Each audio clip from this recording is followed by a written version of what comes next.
All right. Seeing some people jump in here now. We're excited to have everybody for another episode of the Coach's Corner today. We are on the Fitter and Faster Swim platform as per usual. I'm so excited to be your host. I'm Mike Murray. Today, we are thrilled to introduce you all to the head coach of the Sandpipers of Nevada program, Ron Aitken. And before we get started with Coach Ron Aitken, I want to remind our viewers that they are welcome to ask questions by using our chat box. On the right-hand side of your screen there, you'll see that chat box. If we have time towards the end, we will certainly get to some of these great questions that are already coming in. So thank you very, very much. I also want to remind you that if you spam the chat box, we're just going to kick you right out. So don't spam that chat box.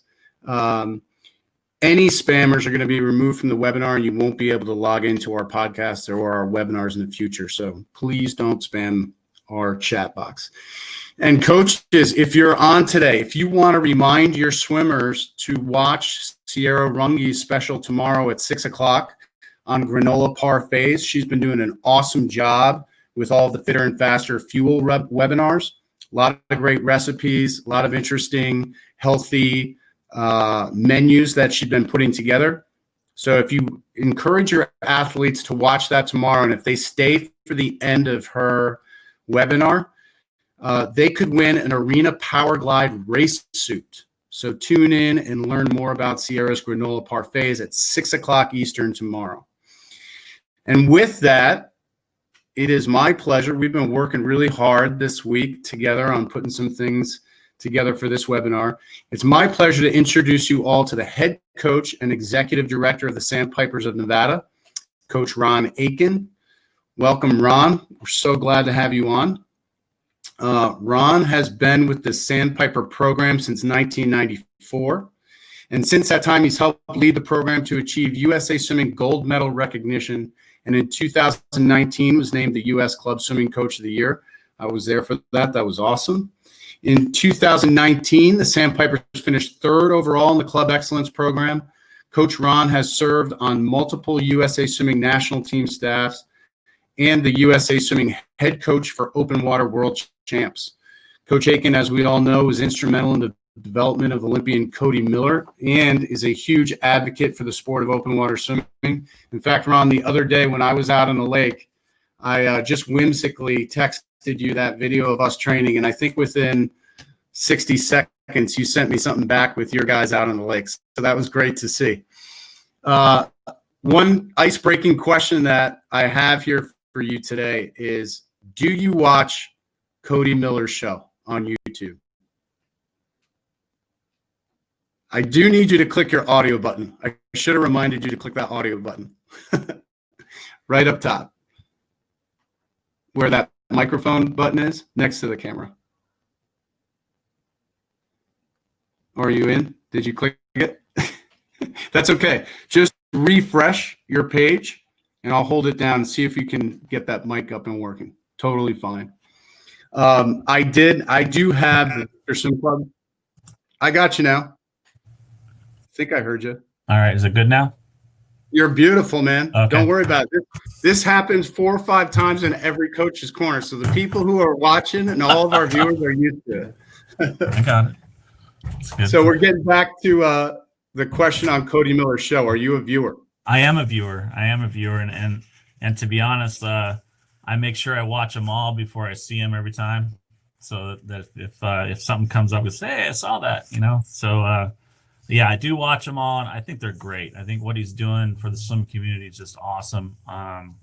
Watching him, basically regurgitate everything in his life on swimming, letting everybody know it's okay to do what you're doing is awesome what he does. And, just bringing what we see every day to everyone else. And then, I think it's a really good thing that he does. So I think, for me, Ron, one of the most positive aspects of Cody's show is that he's so unafraid to be himself all the time. And I think that for our athletes in the generation that they're growing up in, I think that's an incredibly important thing. Is that something that is part of the Sandpipers program? Do you guys talk a lot about character building? We do. One is leadership, two is being yourself. And I think, when you have kids that, are just different, everyone's built a little different. And then there's one guy's like, that one's a little bit off. It's like, no, he's not off. He's just being who they are. And really enforce that with those kids, especially when another one may be like, hey man, why are you acting that way? It's like, no, let them be. And then also I'll go over to that kid or girl or whoever it is or boy, and I say, no, be yourself. I think that's so important in our sport to be yourself and be free. We want our athletes to swim as fast as possible, and the ones that swim as fast as possible are the ones that are like our wild horses. Just got to let them be free, let them be who they are, and let them go. Just let them go. Let them do what they need to do. I mean, within reason of acting appropriate and everything else, but you got to let kids be kids and let them be themselves. I think it's really important to keep emphasizing that.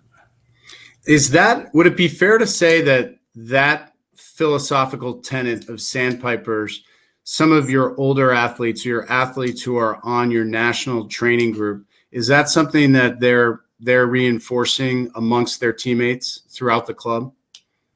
Yeah, throughout the club, I think they do. We highly encourage our older athletes to, especially at our local swim meets, when they get to see the national group swimming at swim meets together. And then I emphasize when we go into those meets, I say, look, you guys travel a lot, and our team members, family members don't see the top end of our team that often because we're always on the road.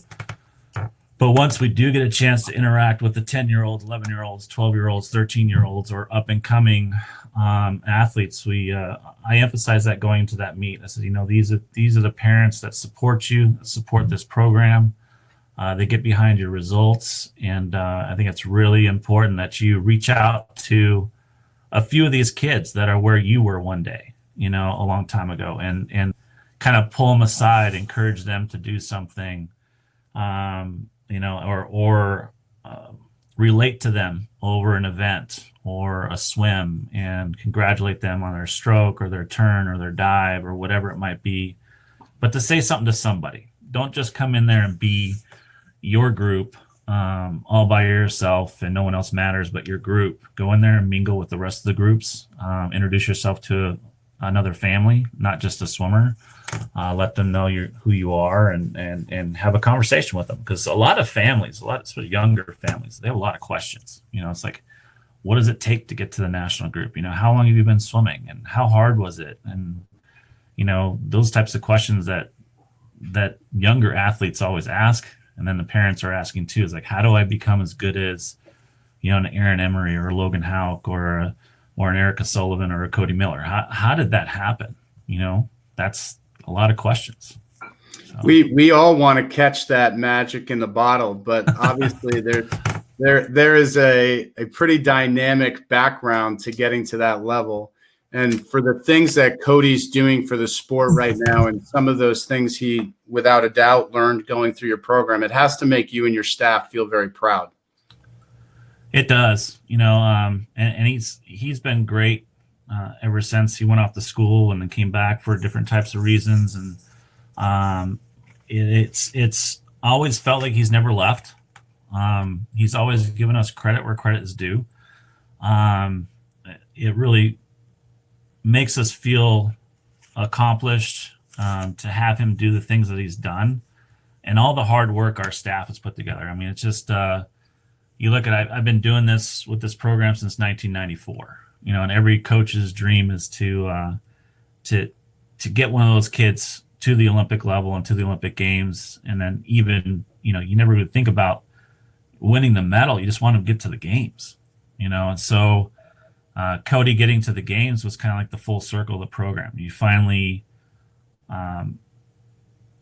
laid the road work, or laid the groundwork for that to happen. And now you just don't want it to be Cody. You want it to be more than just Cody. So it's like, it's, we got lucky. It's like, no, we're not here to get lucky. We're here to, put something together that gives everyone a chance to get to where Cody went, and the things that he did, and then everyone has a chance to do that, and to keep adjusting along the way. Not everybody is Cody. Not everyone's gonna train the same way Cody trained. Not everyone's gonna do the same set Cody did.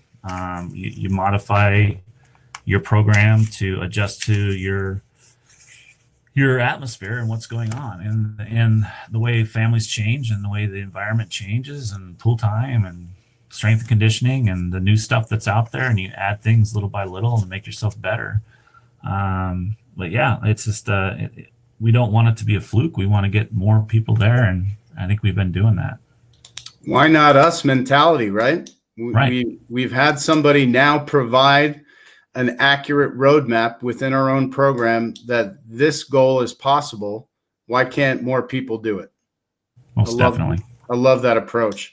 Yeah. One thing, Ron, that got me excited to reach out to you as a guest is I was standing on the pool deck at Summer Juniors a couple years ago. I'm watching all these Sandpiper kids in the 400 IM, and we had 2 in the 400 IM. And then I'm thinking to myself, man, there's 4 or 5 kids coming back tonight. Summer Juniors sometimes is the most competitive get back at night meet that we go to. You know, outside of trials, outside of our trials meets for worlds and other things, that Summer Junior meet, boy, you better be there in the morning. And I remember at that meet, it was the 800 free, the 400 IM, and the 400 free. You had multiple finalists at night. And I said, I need to reach out to this guy and see what he's doing for race pace. And I finally had a little time to do it. And I know that, you know, you and I are probably more similar in the way that we approach some race pace training. And we are going to get to that. And that was the impetus of getting you on the program this week. So I'm so thrilled to have you. Here in Victor, we are working on our 16th day back in the water, albeit in a lake. Our pools in New York State aren't opening, and we have no idea when we're getting back in. But we're on our 16th day in open water training. Is there anything that you guys are doing right now out on the lakes? Well, you know, with the COVID-19 and everything else that's going on, you know, we got shut down around March 15th or 14th. You know, that was one of our only options, was going out to Lake Mead. And the water temperature at that time was pretty cold. And I think we reached out to you. You had asked something about water temperatures. I'm like, well, you know, we've done pretty close to 50 degrees and then 60 degrees, and 60 seems to be pretty doable with a wetsuit, and anything below that is depending upon the individual. Some people can handle it, can't handle it. But we've been doing open water probably twice a week. We go out there, and I just treat it like a long course practice. You know, sure. It's like we do the warm up, we do sprint, negative split hundreds, you know, building swims, drilling, everything else. Do some things for time. Just trying to treat it just like a long course practice. But yeah, we've been doing open water training since then, but we never did it before. I think this is the most interesting thing, is we, you know, being labeled as the open water team in the United States for age group development was, you know, was just you sit there and you go, guys, you know, we're not doing anything that you can't do in your own pool. Like, we're not swimming in rivers, lakes, oceans, and that doesn't make us good. It's just that it's the mindset that it's okay. Like, it doesn't matter. If we can swim a 7,000 yard practice, why can't you do a 1 hour 5K for time? It's not that hard. You swim 2 hours, and get out there and just go for 5,000, go swim as fast as you can, race, you know, and that's, you hear that in our practice every single day, just race. So anyway, but no, we never did open water training, but being forced to go out to the lake because of COVID-19 has actually turned us into like, yeah, we're going to do this, because we saw the benefits that I usually didn't see. They get out there, they swim slow.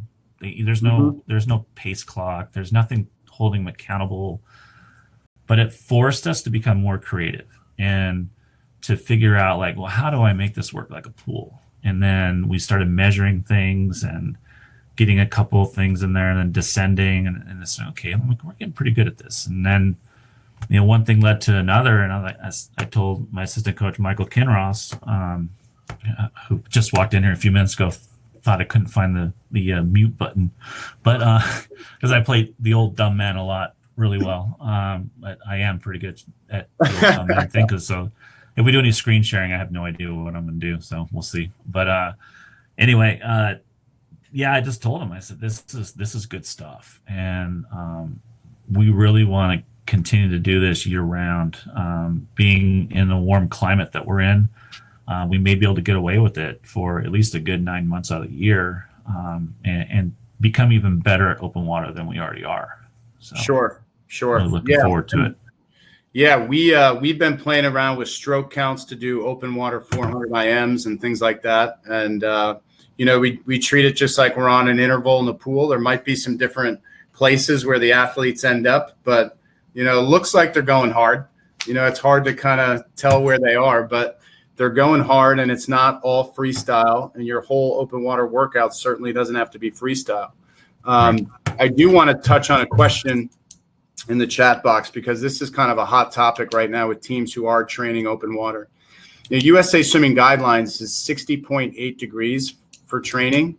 And of course, that's with a wetsuit. And then the combined temperature that you need to have is 118 degrees. So if people are interested in training open water, those are two really important items. I also have, and people can email me and or Ron at the end of this, an open water reopen plan if people would like to see that, and I'm happy to email that to you. All right, Ron, we are going to jump right into our race pace training topic. And like I said, I am pumped because I want to have multiple athletes in finals at night at Summer Juniors. With many of our guests who come on, we discuss different types of training, the inclusion of test sets or race pace sets. And we're going to take a deep dive into that Sandpiper training log and investigate what your race pace planning is and training. Can you define or discuss a little bit of what race pace training looks like at Sandpipers? That's, as I said, when you emailed me and told me that was going to be, the topic, I'm like, oh, great. This is really good. Cause, it's different, it's my view on race pace training, is a lot different than, USRPT. It's a lot different than, a broken swim, 5/100s for time from the blocks, different things like that. So, it's developed over, the last 20, 25 years. We used to train high volume, like way more, like Cody's era, he just got beat up, just really got beat up. And, but he did it. And I think that's one of the clues to the 25 years of figuring things out. There were a lot of dead soldiers along the way, I think as coaches, being in it for 30 years, there's a lot of kids that paid a price to learn what we learned. But the race pace training, I think, is 100% effort. It's that kid coming in and going as hard as they can on any given set that we give them. Now, of course, we can go ahead and design the week, design the practice, obviously with intent of doing well in the 800, doing well in the 4 IM, doing well in the 200 free, doing well in the 100 free, doing well in whatever event it is. So when you design that practice, we're looking for that intensity that they're going to give on race day. No matter what the time is, we obviously want a really good time. We don't want slow times, because then we're training that neurological system to train slow. Like, we just don't want any slow training. So I'm a little all over the place on this question for you, but at the same time, race pace training to us here at Sandpipers is when it's go time, it's go time. You go as hard as you can. There's no saving it up, Sally, whatever. number 1 is fast, number 2 is fast, number 3 is fast, whatever it is. So we do a lot of stuff for time, but it's also spread out, and it's strategically placed to where they're successful. I think, one of the things that I want to say before we started this whole conversation today was, especially for the young coaches, is whatever I discussed today with you and everyone else here is don't try this at home, until you build your way into it and see little things along the way that you can improve on. I think if you come in and you say, Ron Aitken said they do 10 300s on Wednesday afternoons, and he does it on 20 seconds rest, and they're doing their race pace times that they have to hold in their mile. And that's how come they're successful, is we didn't get to 10 300s at mile pace without building into it, without having a kid go through our program from an early age and see that kind of stuff little by little as they grew throughout the program. So it's not just what I do in my group, it's my coaching staff and everybody else that feeds them those seeds along the way. But yeah, race pace training is different in everybody's mind. You've got the USRPT going 2025s, holding race pace. We do almost the same thing. I think one of my favorite sets to get people going is we'll do like 2100s, and they have to hit, you take their mile time, or actually the 2100s actually is for the 1,000. So 1,000 free, we'll take their splits from their 1,000. Let's just say Erica Sullivan, in order for her to be her best time, she's got to go 55 low 100 freestyles. And if she can't go 55 low 100 freestyles over 2100s on 20 seconds rest, then she will go down to 75s, try to hit that pace, whatever that split is. If she can't hit the 75, she will drop down to 50s on 20 seconds rest. And if she can't hit that, then we're at 25s. Then we'll go on race pace, what she would have to hit in her 1,000. That takes some time sometimes. Sometimes, it's to go that many 25s until you complete 2,000 yards at your race pace. Now that's completing the season. That's going to be towards the end of our season. We may start off with 6 100s, hitting that 55 pace, and then the next time she sees it, 2 to 3 weeks later, she'll be on 8 or 9 100s, and then we'll build into it. Another 2-3 weeks later, she'll see 12, and then by the time we're at the end of the season, she's accomplished with 20. And she's like, I made it. But it gets off to a rough start. It's just that neurological system being trained over and over again. And that's just one thing. That's just different things I've seen work. We also do my favorite set, and it doesn't go away. Cody will tell you that it was 850s, 4 1s, and a 4 AM. So they used to go the 850s, then they have to go 4 1s. We won 100 of each stroke, and then they have to go 400 AM for time. And we'd start out the season with 1 round, then move up to 2 rounds, then move up to 3 rounds. I think we even got up to 5 rounds of that.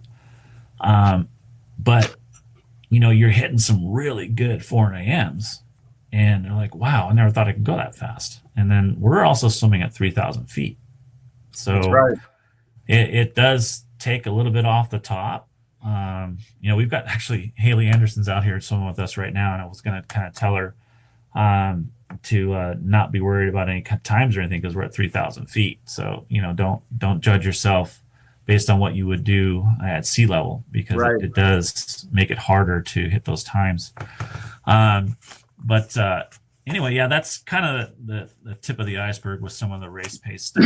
I'm sure there's more detail if you're thinking of something that you might want to hear me talk about, but there's a whole season that goes into this whole thing, and they build into each one, and you try to rotate them around so the kids don't get bored of doing the same thing all over and over again.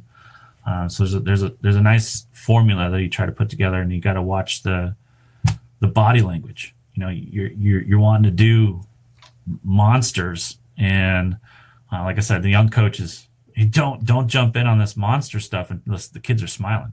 You got to get them to do something like this, and at the end smile, be like, oh, that's awesome, I did great today. And you got to be able to have that, you got to be able to pull that off. And that's the hard part. Absolutely. And I think there's a couple different things that I'd like to extrapolate out of that response, because there's a lot of important information in there. And one of the first things is just having you on. We can see your seasonal planner chart in the background, which most of us have somewhere in our office or in our basements at home. And that's something that we look at every day, right? So that's a big part of that. The first thing that I pulled out of your answer was the idea that you have to know your athletes, right? So talk about times where you may have seen something and you knew that maybe an athlete like Erica, she just wasn't going to hit it on those 2100s. You said you adjusted to 75s. Can you talk about why failure is an important part of that process? Well, I think they measure themselves too. So for me, I'm lucky. I work with athletes that want to put their body on the line for me. There's a huge process that they go through in order to get into my group. They have to really want to do this on their own. So when I ask these big asks from them, it's not because their parents put them in the group. It's not because I moved them in the group. It's because they wanted this type of work. But yeah, I think you have to have failure. One for the coach and two for the athlete. For me, there's a large amount of failure of like, wow, we should have done better. So now I've got to figure out why we didn't do better and go back and make those corrections. Two is if the rest of the group did really well and that athlete did not, then they're like, wow, why am I falling behind? Am I not sleeping well? Am I not eating right? Is my stroke off? Those types of things. But I think failure tells us a lot. And then that communication between the athlete and the coach is there. It's like, okay, what went wrong? Where are you at? Did you just is there something going on at home? Why did you make it? So a lot of conversations come out of failure.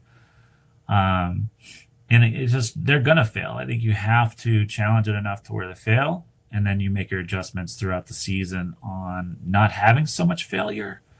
I think having more success obviously is really important.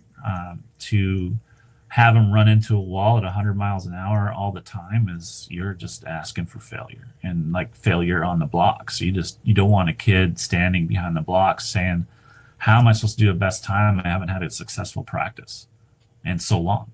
You've got to feel to dial that practice in to where everyone is successful. Oh, absolutely. Absolutely. And I think, when you have a set of 850s, 4100s, a 400 IM, the athletes getting used to that at the beginning of the year and then being able to kind of track and see how they progress throughout that set. Is it fair to say they see that more than one time per season? Yeah, you know what? They see that set. I mean, we don't do the 4100s anymore. We just do the 850s and the 400s. So Cody always talks about it. I'm like, yeah, Cody, we don't do the 41s anymore. And he's like, oh, that's cheating. That's so cheating. Yeah. Like, it's not cheating. But we found that the 850s and the 4 AM was the 850s sets them up really well. It's kind of that wash recovery swim. But I also emphasize, holding technique correctly during the 850s, and then just, everybody get up and go and race as hard as you can. But yeah, a lot of them, especially the ones that have been with me for a while, they know, like, I'm starting off the season, I'm starting off at a 520 in practice, and then they work their way down to 506 or whatever it is for the girls. The boys start off with the 505s and end up down in the low 40s, doing really well with that set, and to do 3 or 4 of them in a row. And that's the exciting part. And man, I remember being at Swimming to Champions, maybe 10 years ago, and watching the 4 AMs, and you had to go, for the men, you had to be under 450 in order to make finals or to get second swim, whatever it would be. And now I got kids doing that in practice. I'm like, this is great, because I know that they're tired and 3,000 feet, and then we're going to go swim at 4 a.m. Oh, this is great. And we're going sub 4:30s. It's like, okay, 4:30 is a standard now. It's like, that's just an average. You're average at 4:30. I'll tell you that I found out about this set a while ago, and we used it. And I remember a girl on our team, long course. It was actually a really cool memory. It was just getting dark outside, long course, and we were through the third round of it.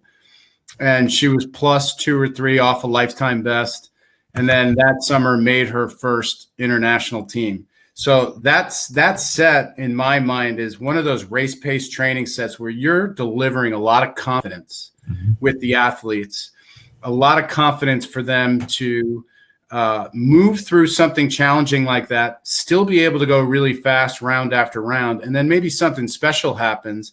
Now, when we get to the meet, a 400 IM long course is nothing. And I think that's important. Can you talk about how it builds a little of their emotional confidence? Most definitely. I mean, it's just the prelims and final swim meets, you're asking them to swim it twice, right? So, what do you see most often in the 4 a.m.s? You see those guys that are just kind of soft in the morning, and then they come out and they drop like 10, 14 seconds at night. Yeah. But it allows them to have the confidence to go as hard as they can in the morning. Maybe they can trim like 5% back and then still even drop time at night. But there's no question that they can do both. They can do both of them hard and swim well.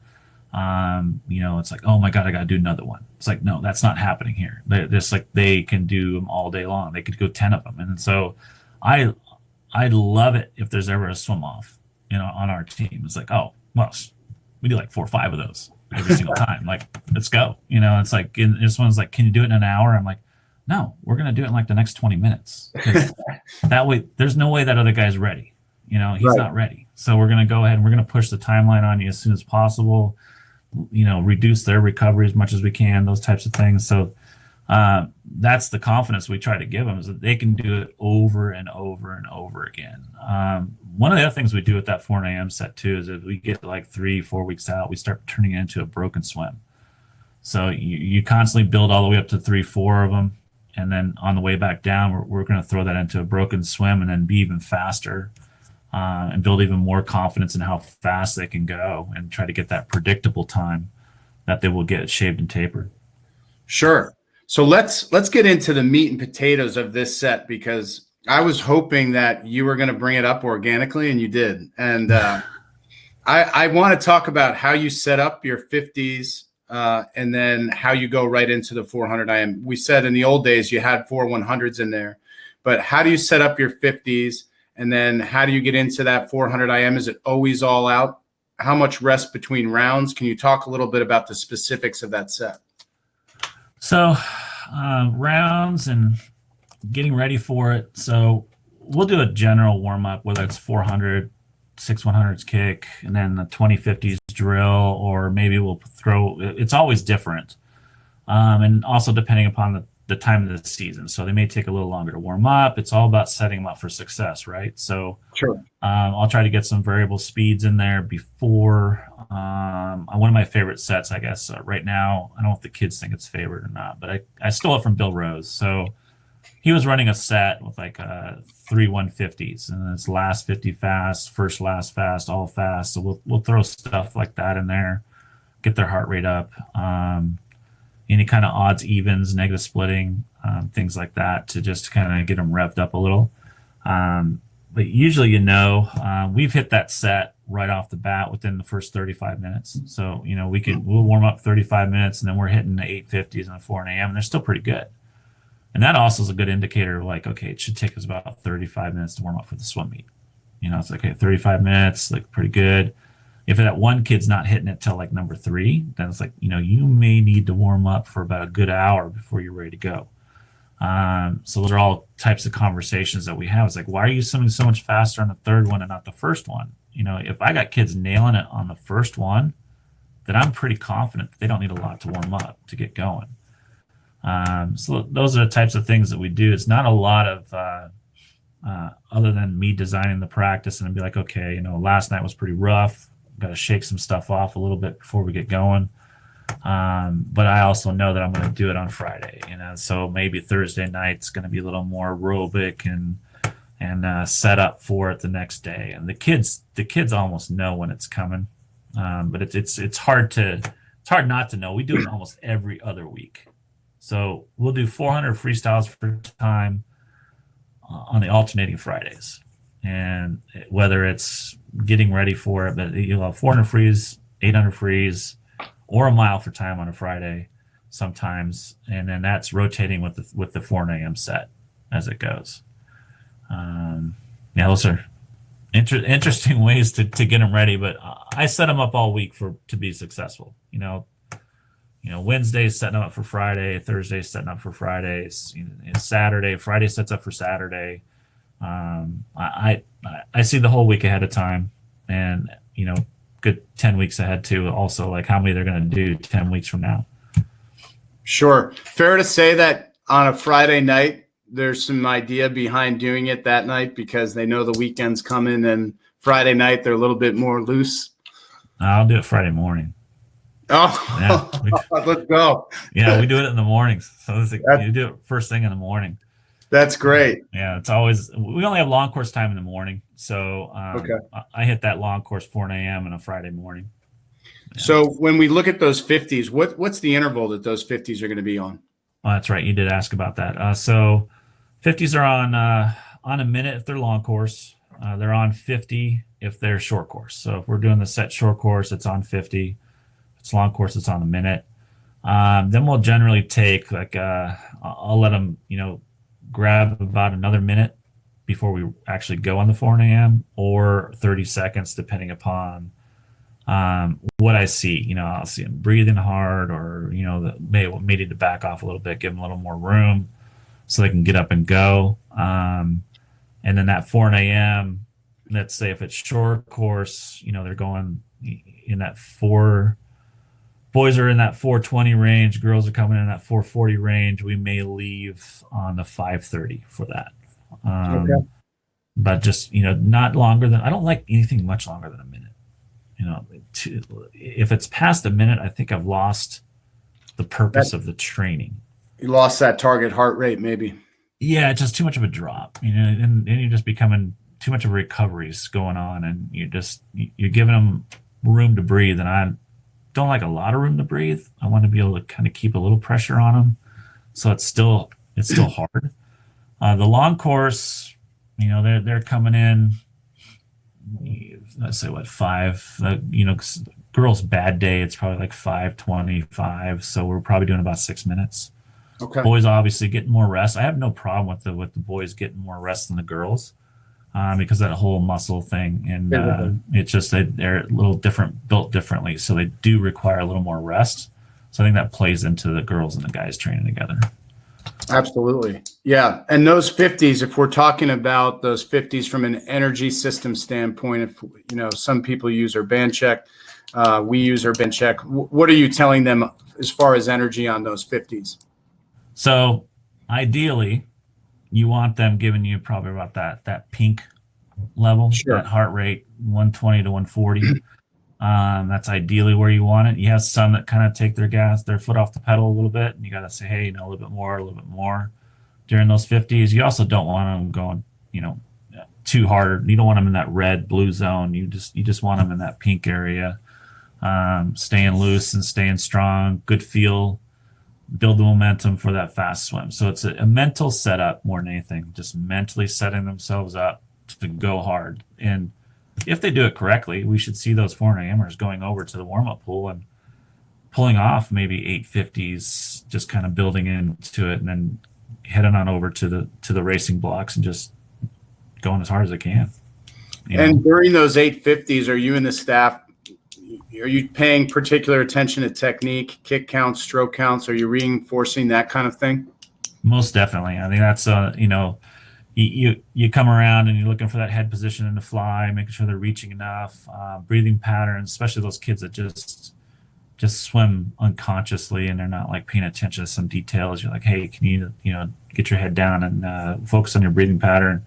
The underwater kicks and things like that you need to have for the backstroke. A little bit of building in the tempo. Breaststroke, we like to keep our breaststroke a little wide, and that breaststroke pulse. That's something I emphasize. And then the freestyle, of course, definitely stroke counts and breathing patterns there as well. Yeah, you have to. I mean, just constantly. You're there for 2 hours, and even during a hard set, they'll come into the wall, and I'm like, hey, you're 46 strokes. You need to kind of keep this one a little bit longer, increase your tempo, don't lift your head into the turn, those types of things. You have those conversations while they're taking those breaks on the wall or catching their breath. And I'm not even to the point where I'm not beyond pulling an athlete out of the water during a hard set. I'm just like, I'm not going to let them continue to go down the road doing something incorrectly. It's so worth the missed yardage to pull a kid out and have a discussion about doing it better and doing it smarter. I think it's one of the things I always tell people is if we knew what we know now when we were swimmers, it'd be so much better. Oh yeah. It's like, my gosh. I mean, the amount of times that I should have pulling kids out of a main set early in my career is astounding, I'm sure. But I had that mindset. We just got to grind through this. And that was a really important lesson for me to learn. When we're thinking race pace, Ron, and we're thinking race pace training, we're obviously talking a little bit to the athletes about strategy for that event. So when you're setting up strategy in that race pace training, let's say we're talking about a 400 IM, which is an event that we are seeing some astounding performances from right now, especially in age group in this country and all over the world. But when you're talking strategy for that 400 IM, can you talk to us a little bit about what that looks like for you at Sandpipers? Is it unique to each athlete based on their strengths, or do you have a general idea of how you want them to do it? I think, first and foremost, it's something that does develop individually amongst athletes. I think at a development level, younger level, I expect them to just go as fast as they can go, and at that point, when you watch them swim, there's some areas where, of course, you have deficiencies and in that race. It's like, okay, well, did the butterfly really wipe you out that much, or was it you just not staying fast and relaxed? Even though you went out in a 104, doesn't mean that 104 was bad. It might have been just your overall effort level. Either you're just trying too hard, or you weren't relaxed enough, or whatever it is. So we really don't base it off of time. You just try to corral that energy system as much as possible to get to the next stroke to where you can take advantage of where the energy system is and how you're managing yourself. And yeah, everyone's different, especially in a 4 a.m. Hopefully she's not watching, but Erica's 4 a.m. in New York just was her best swim ever. And it was funny. One of the coaches were next to us. We were like, oh my gosh, you split a 129 100-meter breaststroke. That is so awesome. And there was like, what? I was like, yeah, that's fast. No, that's not fast. But we were excited that she split a 129, and that's just like, it was just amazing just to know that. But the splits don't matter. It's just it's the energy that you have to be able to finish the race and getting to the end and still doing well all the way through. So each individual is different. I think they learn as they finish those races. They learn when they come out, and we talk about what happened out there. Where can we make those adjustments? And especially if you get a second swim that night, you can turn around and make those adjustments and see if they work. And then the athlete needs to take that back to practice and hone it a little bit better each time. Absolutely. But in the beginning, it just some people may or may not like this, but it's like you go all out until we see where's the end of the rope first. I want to see where the end of that rope is. And then, okay, let's figure it out and let's make adjustments from there. Yeah, let's explore Yep. and find some limitations early, and then learn to reinforce what we're doing well and work on the weaknesses. I love it. Can you discuss a little bit, Ron, where some of your ideas for race-paced training came from? I think for a lot of young coaches who are probably on this webinar, they read some Bob Steele, they read Bill Sweetenham.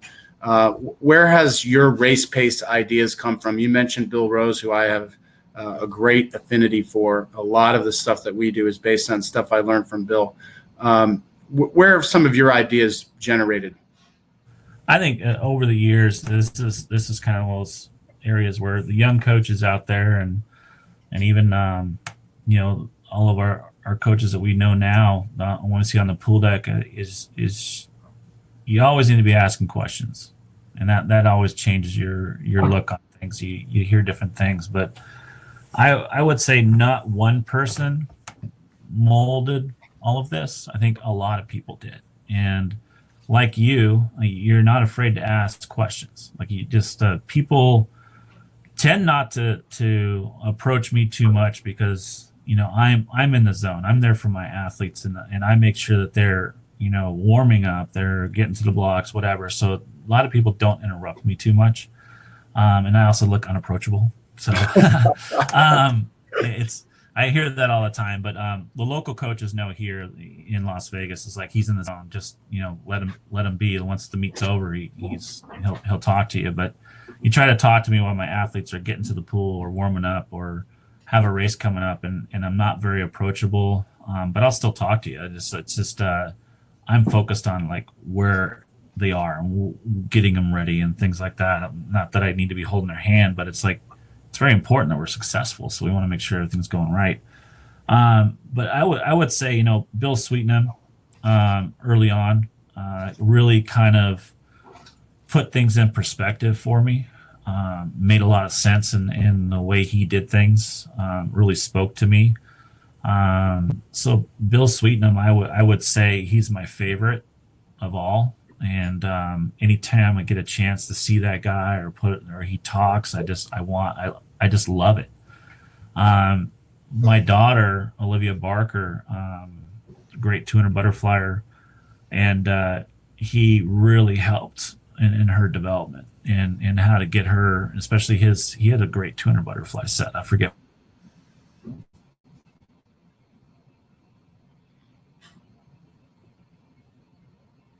Oh, we might need Ron to refresh his page, and that's okay. Sometimes that happens. We'll just have Ron refresh, and I will talk to you quickly about some of the comments that Coach Ron's making when it comes to that butterfly set. There's a famous Bill Sweetenham butterfly set in the race pace training. I think it's called Championship Swim Training book, and that's something that all young coaches should get and check out. But there are all manner of race pace training sets in that book, so definitely check that book out. It's by John Atkinson and Bill Sweetenham. So we'll just wait for Ron to jump back on. We are used to this in the coaches' corner with everybody's Wi-Fi being a little bit different across the country. And we have a lot of people on right now, so I'm very thankful for you guys tuning in. Don't forget that tomorrow, Sierra Runge is going to be on her show talking about Fitter and Faster Fuel. It is the granola parfait. So if your athletes sign in to that and they stay for the whole show, we will select one lucky winner for a free Arena Power Glide tech suit. So definitely check that out. Have your athletes check that out and sign them up for that. We're going to continue our race pace training discussion with Ron as soon as he gets back on here.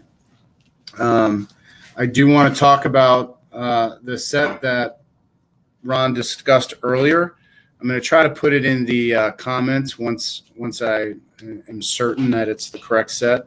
But it's that famous 400 IM set that Erica Sullivan, who's one of the best up-and-coming 400 IMers in our country, who's a part of Sandpipers. It's 850s, 2 of each on a minute long course or 50 short course. The old way that he did it was 4 100s, one of each, and that was on, I believe, 130.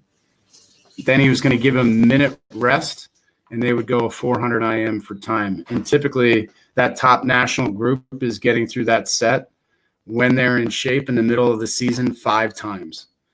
So 3 years ago, actually 2 years ago, the summer before Michaela Sargent made the World University Games team, we did that set outside 50 meters. In the last time through, she went a 4:52, ended up going 4:41 that summer. And then the next summer, going 4:37. So that's a set that I know gave her a ton of confidence. And it's a set that a lot of coaches can use. There's a similar set that Bob Bowman does that's a lot like this.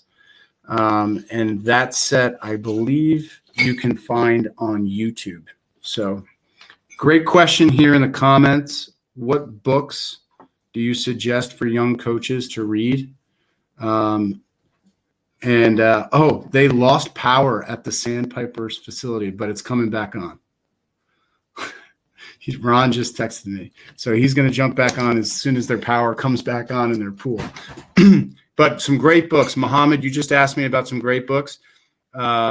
Swimming Faster by Ernest McLeisco. Obviously, it's a textbook. It's about this thick, but it is an incredibly powerful educational tool for coaches. That's one that I love. There's a book that came out called Training Swimmers by Michael Brooks. In my opinion, that's required reading for all club coaches. It has a lot of great material in there, a lot of specifics that you can put into your program. And then to diversify some of the things that you're reading, you don't want to get too heavy into 400 IM or distance training. Sprinting, A Coach's Challenge by Sam Fries. Really great book, a lot of great ideas. Helps you diversify a little bit with what kind of training you're doing on your club. Gives your athletes some fun sets to do. Not just gimmicky stuff, but really fun sprint sets to do. Jonathan, as soon as Ron gets back on, and I have a second if he's answering a question, I will write those books in the chat absolutely for you. I have no problem doing that. Another question that we had came from Muhammad, and it was, is there any recovery swims between 100 and 200 after the 400 IM straight or into the next round? And the answer to that is pretty unique. At Victor, we do put easy 100 in between each round just to flush some of that stuff out. I think what he does, he likes to keep the heart rate a little bit higher at Sandpipers. And so after the 400 IM, that interval is 6 minutes long course. He probably has most of his athletes under the 520 mark, long course 400 IM in practice. They go right into that round of 8. And as you mentioned, or as Ron mentioned, that round of 8 from an energy system standpoint is really more of a pink if you're following the color chart from John Urbanchek. And so they're probably flushing out whatever they built up on those 50s that are pink. And again, they're on a minute, so they're probably getting some rest there. Carl had a question about, as Ron jumps back on here, Carl had a question, do they do race pace the same day or week every time?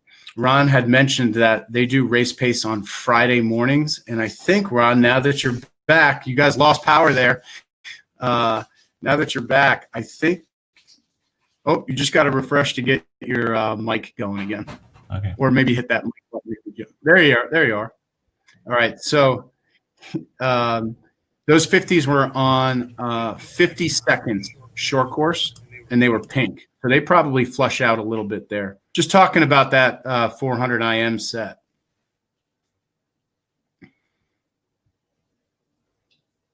Might just need you to click that microphone button. How about now? You're beautiful, okay, man. We held down the fort. Jeez, sorry about that. That's like, and we didn't lose it. We didn't lose anybody, Ron. Everybody stayed. The wind is blowing pretty hard out here, so this happens every once in a while. Not a problem at all. We were just talking about race pace ideas, and I was able to catch up our audience with a lot of stuff. there's some sets out there that we know about, that you and I know about, that programs do, that some people don't consider race pace training. Coach Troy has his famous set of 2,400 IMs, and he would say that there's some race pace aspects of that. Do you, or back in Australia, Kieran Perkins, the 3,100 set that he popularized. To me, those things are race pace. Do you think that with a lot of the discussion that's happened in recent years, do you think race pace has to be short stuff? Can't race pace be, a 3,000 for time every once in a while? So it's always, that's just such a tough, verbal battle. It really is. And it's, I wrote down on a piece of paper before we did this, East Coast, West Coast, and there's always this thing about, East Coast football versus West Coast football, who's tougher. And I think the East Coast does a lot more of the heavier lifting than the West Coast does. So, surviving out here on the West Coast, tend to keep my mouth shut a little bit when it comes to these harder sets. But yeah, it just, it's funny about Kieran Perkins in the 3,100s, and it pretty clueless sometimes when it comes to some of this stuff, and who else has already done it. And I was like, wow, we do 3,100s all the time. It's like, sure. He did it a little differently than we do it. We do it on 20 seconds rest. Just because I took that piece from the USRPT, where everything they did was like right on 20 seconds rest, and that just seemed to cross over better.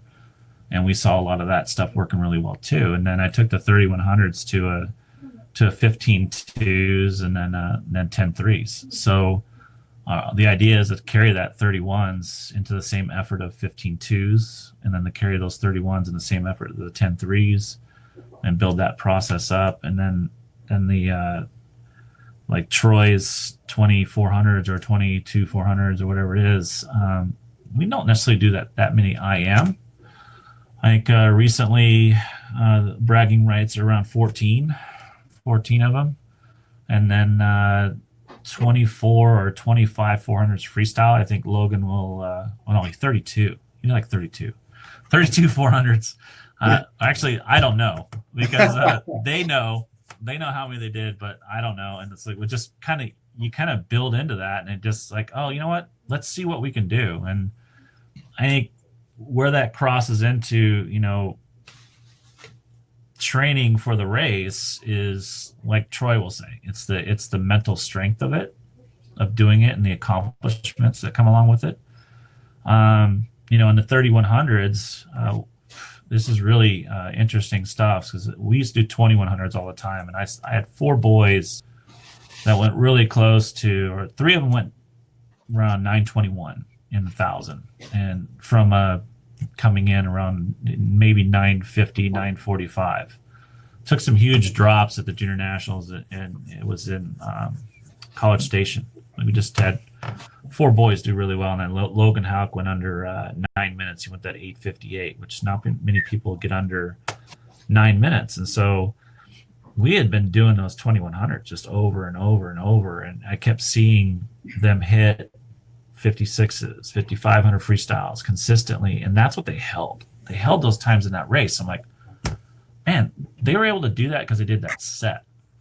So, and then we never really kind of progressed to the mile with that intensity. And so when I took it to 3,100s, not knowing that Kieran Perkins was doing that kind of stuff, I had no idea. I'm like, we just kind of found our way there. And then you find out that's what he was doing. I'm like, wow, well, that makes sense. I'm like, just dummy me didn't do any research on what those guys were doing. But I think that's made our miles a lot better, is that we've taken that philosophy up to 3,100.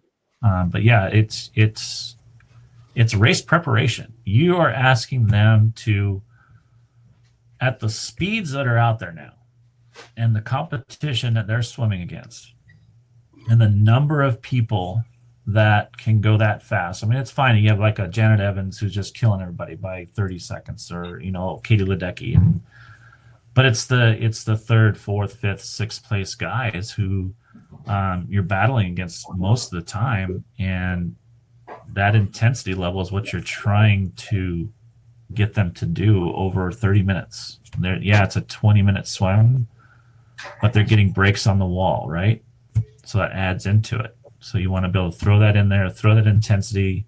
The body's well rehearsed to battle that 20-minute race and not be like, I can't finish. It's like, no, they can all finish. They can all start fast and finish fast. So one thing that I talk a lot about our boys with at Victor when they're talking about pace, I said, fellas, go take a look at NCAAs, look at the 500, take a look at the 200 freestyle split. It's going to blow your mind away this day and age that's how fast people are on the way out. And you have to be. So, that's where the race pace training comes in. And when you're doing a set like this, I like when the boys on the first 3 or 4 are blowing it out. And then let's see how long we can hang on. Let's start out fast. Why not? Yeah. We're going to have to develop that speed anyway. Do you have, Ron, a normally scheduled rotation of your race pace stuff or test sets that you're doing? Do the athletes know that they're coming? They know that they're coming. And yes, there's like a regular menu of when they're coming. I do think you can only do them, the same set 3 times within a season to be successful. I think that 4th or 5th time of the same exact thing doesn't work really well. They usually do okay on the first time around because they're just trying to figure it out. And then the second time they do a little bit better, and the third time they'll improve on that. And then it's really tough that 4th or 5th time to do it again. I think that's why you build rounds, so it's different each time, and they can't really compare. Like, well, I did 2 this time, but it went slower. It's like, well, you're a little tired, a little more tired, or the volume's been getting higher and things like that. So on the way back down, when you go up to 4, then you come back down 3 reps, 2 reps, whatever it's going to be. Then they start seeing that success. But we have a regular menu. It'll change though throughout the season. Like I might change that menu if I don't think it's going well or it's getting stale. You need to kind of change it up and get different looks at it. Sure. But yeah, it's there is a schedule. They can see it coming. They know Friday morning's going to be something.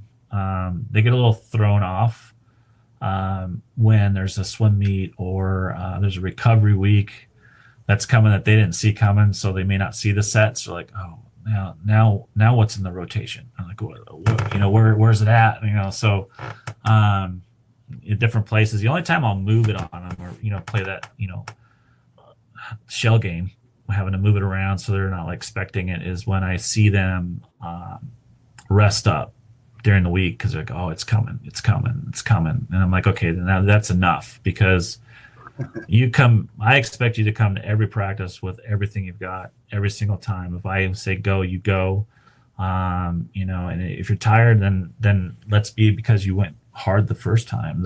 You went hard that this morning's practice and you couldn't recover, and then I know that we're not in a place that you need to be, and I need to give some recovery. And especially if there's more than 50% of the group that's having trouble performing that night, which I really hate, and I talk about rhythm and flow and like one practice to the next. And when you start having those bad practices, then, I'm up all night trying to figure out what's going on and trying to restructure things. But that most of that's poor planning. Like if we're having bad practices, then we've gotten lazy and we haven't planned well. So poor practices I'll take 100% of the blame if I can't get my guys up and going. Sure. Yeah. That's a great point. There's so much relies on our ability every day to get them in that right place emotionally to perform. I think the burden of that falls on us every single time. So Ron, here we are. We're in the second week of October. We're visiting Sandpipers. What's our week gonna look like? Second week of October, you're coming right into what I call our sweet spot. So I figured. It's second week of October is our sweet spot, but it's maybe different than what you think. So we swim really well in October. Prior to going into the end of October, we're going to be really a lot of heavy, slower swimming, but we're trying to fight through it as we go from basically that second week. October is going to be about 60,000 a week. And they tend to swim really well right at 65. Like they can swim anything from the 100 free to the mile. They're just about ready to start getting tired, and they're just getting in really good shape. So God, sometimes you just want to shave taper them right there. They're just on fire right there. And then you want to keep that sweet spot as you climb up into the higher volume. You want to say, can we still look like that the further we go? And that's just, that second week of October is like my favorite time of the year. Yeah. So we like to call it Rocktober.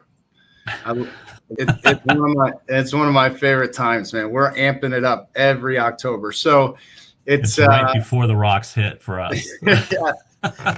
So in that week, what's a race pace set that we might see in October? Yeah. So like I said, we're kind of building into it. So it's all the same sets. We may see more of. We consistently do 650s to 1050s per time every other week, and we do 75s. I think one of the things we do a lot of is you go a 300 and then 475s as fast as you can. Your best stroke, your prime stroke, either a flyer or backstroke or whatever. And then for me, it's effort. But my watch tells me, are they close to their race pace, or is it something that's equal to what I want to see in a race? And I'll be able to ask them to go faster and things like that. But we're consistently doing 75s, 50s, 100s on more of that broken swim type thing throughout the week. You may not be able to get as many in when the volume's coming up, but you always see the progressing of the 4 a.m. set. You always see a progression of the 400 free set. You always see a progression of the 100s, the 200s, and the 300s as they go. We start off with 12 and work our way up to 30, and then you start off with the 300s. Will be around 5 of them, and then you work your way up to 10. So we're always swimming fast all the time.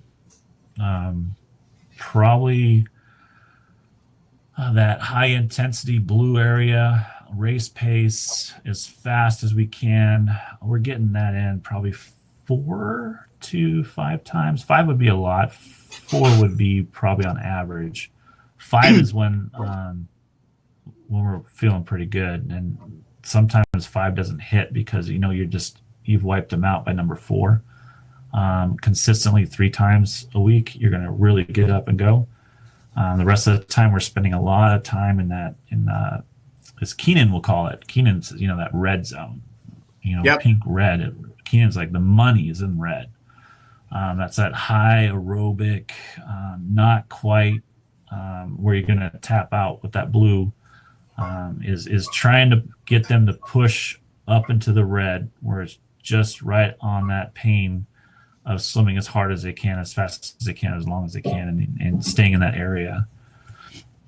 Now, conversely, Coach, here we are. Let's say we're the first week of July, and we're 25 days out. What is that going to look like as far as getting to race pace speeds? So July during COVID?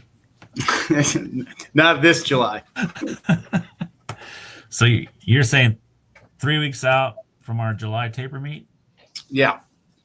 So 3 weeks out from our July taper meet, so this is where everybody's going to think I'm crazy, is, our week before our meet's going to be right around 50,000. And then 2 weeks out, we're going to be maybe 65. And then we'll be just a little bit up above that, probably about 68 to 3 weeks out as far as volume goes. But we're still hitting a lot of the same stuff that we hit in the second week of October.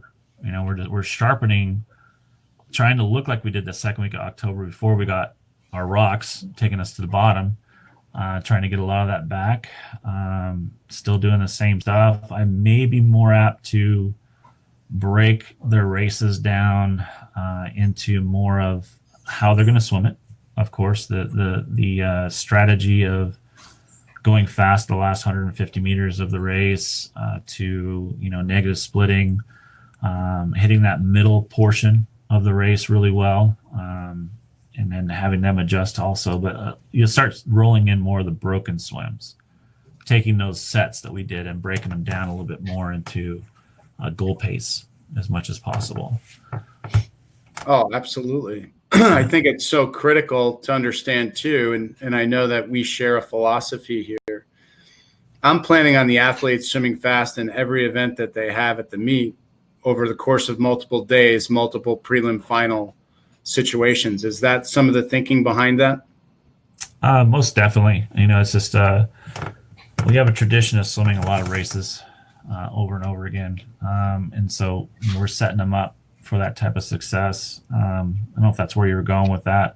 Yep. But I think one of the biggest eye openers, at least for Erica and Brennan this last summer, is we took a chance to go out to the World Cups. I was just talking to Rick Shippert about it, how I think the LSC needs to kind of get our top level kids the exposure to World Cups. When you see a Katinka Hosu and a lot of these foreign athletes at a World Cup and they're swimming, 4 races within an hour and 15 minutes.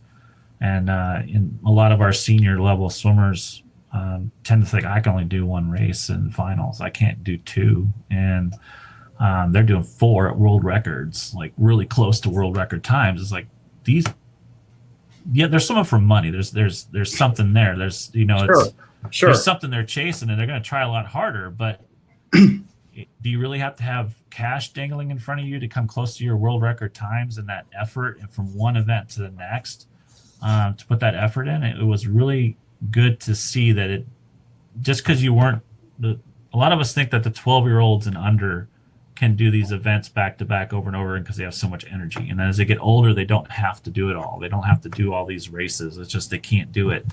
But you see these things going on at these elite professional athletes that are 24, 25, 26 years old swimming for money, and they're swimming like 12-year-olds. They're swimming these races like high point swimmers. And it's like, okay, this is just people checking out, saying I'm too old for this. It's like, no, if you train for it and you have the mentality for it, you can still do it. And I think you never give up when it comes to those races back to back. And yeah, the practices need to set up for, the 200 fly and the 400 free, if they're on the same day. It's like, you need to prepare for that. You train for that. It's like getting Erica ready for Olympic trials. It's like, you're going to swim 2 miles. You're going to swim a mile twice. And you're going to need to swim it really well and be able to come back the next day and swim it even better. And it's preparing them in practice. It's like that Tuesday practice is setting you up for a mile that in the prelims, and then you're going to come back on Wednesday and you're going to be ready to go again. So it's just, you have to forecast that. You forecast that event load, and those athletes have to do it. And it's okay, we practiced for this, and you're going to do fine. Oh, absolutely. I love the philosophy. And I think for the athlete, I think it creates a really high level of value for their appreciation for the sport. We all have had that teammate, and some of us have been fortunate to coach that athlete who loves to go every event. Just put me in the full load. I want to go prelims, finals, and everything, and I'm here to race. And I think, coordinating your staff to get that message to your age groupers and about why that's fun, I think goes a long way to help your program be successful. One thing that, and you just brought up swimming on a global stage, and this was a question that I've been dying to ask you for 3 or 4 days. Who, in your opinion, breaks 8 minutes first for the women in the 800 free? Just I'm gonna tap out on you on this stuff. Yeah, it's like I am not going to predict who these people are to do that. So, and I think that's just my my personality and the way I approach my athletes is like, I don't focus so much on another swimmer or another accomplishment of what the world record's going to be or what that's going to take. I think I take my athlete and I make sure that they get better each and every day towards their best. And then if that ends up being someone under 8 minutes in the 800 free, then that's awesome. But, each time we go in there, we're looking at getting better. And I know you had Norm on last week, and we talked, I listened to his talk, and he talked about the 6%. I said, Norm, that was me. That 6% was me, because I'm the one that put that insane idea in your head. That's right. Norm, you can just get him all riled up. Quickly. So, yeah. And so we talked about that. He says, really 6%? I was like, yeah. I said, if they eat right, sleep right, they work on their stroke, they're working on their tempo, they're working on that, you can still sustain that 6%. You just got to keep pushing for it. And I think if we focus on our athletes and not making them improve, but getting them to improve in every aspect to make them better, they're going to get into that 6%. Now, that 6%, on a girl that's already going 824 and just went 406 in her 400 free, she can't get under 2 minutes very well, so it's kind of hard to say she's going to be under. We're going those directions. We're going to keep going, and that's right. It. Just who knows who's it going to be? If you ask me, Cody Miller is going to be would have been the greatest 4IMer ever. But he got out of it because he hated it so much. I can't predict who it's going to be, and I don't really. I don't have a grasp. I don't have a grasp on who that could be at this point. Yeah. When is it going to happen? You think? You think 2021 we got a shot? 8 minutes, under 8 minutes. Wow, so that's just crazy. It's just. Ledecky, would be her if she's having a great year, and it's just she still shows signs of having that kind of speed, and I think that's what it takes is someone that can go a 156 or better in the 200 freeze, someone you're looking at that can maybe break that 8 minute mark. So you would have to have a girl that I think that can do that. At the same time, I've also seen. Someone go out 159 and just hold 59. So it's just like, okay, it's just insane the endurance that you put behind somebody and either holding the stroke count, stroke rate over a long period of time. And maybe someone that goes 159 can do it. I don't know. But you just make your athletes better, and just hopefully it's you. 100%. Yeah. One of the favorite questions throughout the last month on the show has been, you're stranded on a desert island. You can only do 3 sets with junior national level athletes. What are those 3 sets going to be? Definitely going to be the 4AM set, the 850s and the 4AM. I got to take that one with me, the whole time. I would definitely take the 3100s with me as well. You got to be able to do that one and build on that one. The third set, I would say, is kind of what I use to check. It's kind of that check mark, and it's a speed check mark. And this is something that Gennadius, Dr. G, back in 2006, I had asked him to look at my workout log, and we were just not swimming fast, and except at the end of the year, like we go to meets and we just killed it, but local competition, tired swims, we just looked like garbage. And parents, they get really, really antsy when your kids are swimming slow and tired, and it just was really hard. And I needed to learn how to do volume and do hard work and still swim fast at swim meets tired. And he looked at my stuff for me and pointed out that I wasn't doing enough fast stuff. And so that went into the more 3-4 days a week of the high intensity race pace stuff. But the 1050s I do at least once a week or once every other week, especially once a week when we start getting closer to the higher volumes of practice. And if they can go 1050s and they're still close to their race pace, the 1050s are in about 1:30. And if I think they can swim fast enough during those 1050s, then it tells me that we're okay on the way up the ladder. and I'm not losing that speed. I always checking the speed, and the 1050s helps me see. They pick 350s of their own choice. Then we do 350s of their best stroke, and then we do 450s of freestyle. And I kind of get a good eyeball of where they are with those 50s, and whether someone's not handling the training well or not. So I think the 1050s have to go along with that as far as sets you take with you, so you can see that they're doing okay week to week. Absolutely. Yeah. That really brings up a great question that I should have asked you earlier. As swimming purists, you and I joked about that the other day. Every meet for us is a target meet. But what are your 4 biggest meets throughout the year? Are you targeting December, maybe March, and then a meet or 2 in the summertime? What's it look like at Sandpipers for that national group? So this kind of we've gone to where our season starts January 1, and most people end in August. We go January 1 to December. Long course into short course. So you go into more of a speed phase. As we go from the long course, more of an endurance phase, down to the short course being speed phase. We obviously focus on whatever selection meet's going to be the meet. If they're going to select national junior team at some place, then that's going to be our target meet. If they're going to select the national team, that'll be the target meet. December, we're always trying to peak in December with some really good swims in December, and then give them a Christmas break. So that, as far as meets goes, they're always targeted, and then we don't go to swim meets without a purpose. I think you have to be, whatever meet you're going to, it's got to have a purpose, and looking for results better than last year, or trying to hit some times setting them up for the next meet, being prepared to swim well at the next big meet.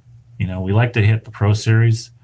We like the Knoxville Pro Series in January. That's done really well because we get off of our break and we come in on 2 or 3 weeks of training, and to see where we are and know where to go from there. That's a great way of talking about how you set it up. You're looking at that long course season beginning the 1st of January, and that's a big change that many of us are making. One question that I wanted to ask you, and we've made it through a power outage in Nevada. We've made it through some wireless internet issues. We made it through, and we didn't lose anybody. That's great. Yeah. Well, you got great content here, man. How has your seasonal plan this year kind of changed, obviously, in the face of COVID-19? I know it's so talked about, it's almost over talked about, but, we're all obviously doing things to keep our athletes engaged. What are some of the things that you guys are doing, and how are you making adjustments with your message to the athletes? Well, it's a tough blow to all of us. I think, the coaches, the athletes first, obviously. And then I think that the most stressful part of it is us managing those athletes to still give them hope, still give them a target. Why are they doing what they're doing? Why are they still in the water? Why are they getting ready? What are they getting ready for? There's no swim meets, right? It's like, no meets. It's like, how do I get this kid motivated to do well? Luckily enough for us, we don't know if we're going to have it or not, but we still have a target of the Swim Meet of Champions maybe happening in the middle of August. Mission Viejo is really trying to make that happen. So we've kind of used that as a target to kind of stay focused on, to go towards, at least with our national group kids, to at least have something to train for and get ready for. And if that doesn't happen, that's fine, because then we're just going to roll into the fall season like we would if we did have a meet, and then start preparing for December and just get back into our routine as much as possible. Just finding a routine is my goal right now, is to make sure they all have a routine, whether we have to come up with a small inter squad beat to show how well we've done, and that's what we do. If you've got to get up on the blocks and do something all by yourself, then that's what we do. I mean, one of our families has a backyard 25-yard pool, and I was even kind of looking at that going, wow, it'd be great to just have everybody over and not everybody. I'm just like, it's a backyard, but have like 10 athletes over, and it's like, let's do some time trials and see where we are, and then just say, it's been worth it, and you guys are still fast and you're doing well and excited, and we can all cheer for each other in a 1-lane pool. It's like, you're up next, it's just, and go and put their suits on and stuff like that. But COVID's been tough. I think it's been tough on everyone. Especially you guys, you're still not in a pool. We just got into ours on Friday. We saw long course in our second long course practice this morning. And things look okay. The people that were doing training through Zoom and dryland and backyard pools on tethers really worries us, is like, oh God, are we ever going to be what we were? And how long is it going to take to get to where we were, especially endurance teams, us that put a big base behind everybody. And I think Exactly. running and biking and getting out and doing outdoor activities as much as you can to keep that cardiovascular up is so important. And so far, I think the kids that have done what we've asked them to do during this 2 months, 2.5 months, it's been 2.5 months. It just, it's paid off. The ones that are listening, the ones that are following the direction that you're sending out, the ones that are following the dryland programs that you're trying to send to them, those kids did really well in the last 2 practices we've had. So I think it's important that all the coaches understand that. I think they're doing the right things. I think you're asking your kids to train and do what they're doing in homes and on tethers. As long as you're consistently asking them to do it, now it's on them. The ones that are doing it are going to show up like they're supposed to. And the ones that aren't are going to be a little bit of a struggle, but that's where not having us every day is the hard part. So, we got to be patient with those guys when they come back and just encourage them it's going to take them a little longer, and you talk about all that stuff. So, absolutely, such a different time for us. Coach, I've had an awesome time having you on. Thank you so much, and thanks for being patient when you lost your power. Yeah. I'm better under that kind of stress. This was fantastic. People got a lot out of it. I took a lot of notes. I'm going to put some show notes together, and maybe you and I can get on the phone in the next couple of days, and you can share with me some of those sets, and we'll put some stuff together for everybody. I put together Coach Ron's email up there as well as mine if people have questions and they want to email us. Ron, is there any other way people can get a hold of you? Email is probably the best, or through Facebook Messenger. That's how we started communicating, was through Facebook Messenger, and I think that works too.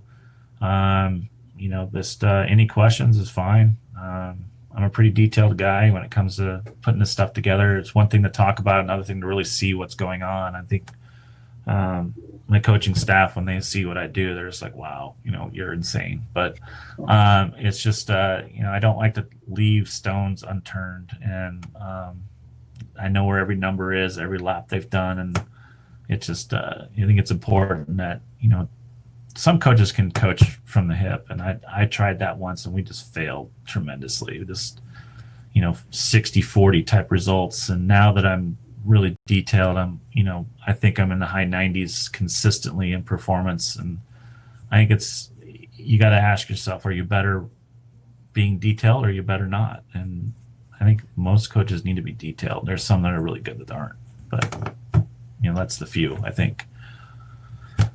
I love your approach in that you're not afraid to give the athletes a chance to take big risks and explore what they're capable of. I think at the end of the day, that's, if anything was reinforced for me today, knowing what I know about you and, seeing you on pool decks, but also knowing that you're in the zone, it has been that you are not afraid for your athletes to explore some zones that a lot of people aren't comfortable exploring. Yeah. So, Ron, thanks so much. I will be in touch with you soon. This was awesome. I'm getting a lot of positive comments. I'm getting my phone's blowing up right now with positive stuff. So you did a fantastic. You were worried I wasn't going to be able to pull stuff out of you. But it's just, it's a rare day. Sometimes I'm like, whatever. Yeah, I mean, thanks for having me, and good luck out there. You're doing some good stuff. That open water training is going to be great for them. You may find a couple kids that really like to do it. A lot of them just turn their nose up. I'm like, I ain't doing that. It's like, well, you know what? Sometimes that's all you've got, and that's what we have right now. And that's, it's the one way to kind of find a good open water swimmer, and hopefully we see it. Yeah. So. All right, Coach. Thanks a lot. And for everybody who's been on today, we're so appreciative of Coach Ron Aitken. Next week, we will have Crystal Keenan on the program on Monday. She's done a wonderful job at Penn Charter and was Reese Whitley's coach. And then we have a special guest on Thursday that will be announced shortly. So, Ron, thanks a lot. Thank you. Get back in the pool. Start getting after it. All right. See you later. All right. Bye-bye, guys.